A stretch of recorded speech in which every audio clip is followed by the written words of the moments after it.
itong gobyerno ay banag!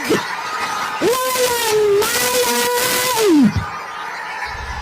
Pasuklam-suklam ang gobyernong manhid! Manhid!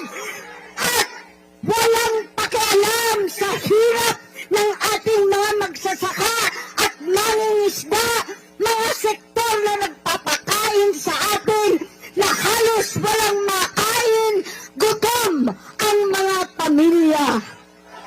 Wala silang pakialam. Gobyernong tulog, lasing sa kapangyarihan. Sadyang pipiliin pa bumiyahe, makihalubilo sa Canada, sa mga dayuhan sa Amerika, habang ang Pilipino ay nagdurusa sa gasulinang hindi abot kaya, pagkain ginintuan at napakahirap na buhay. Wala silang pakialam.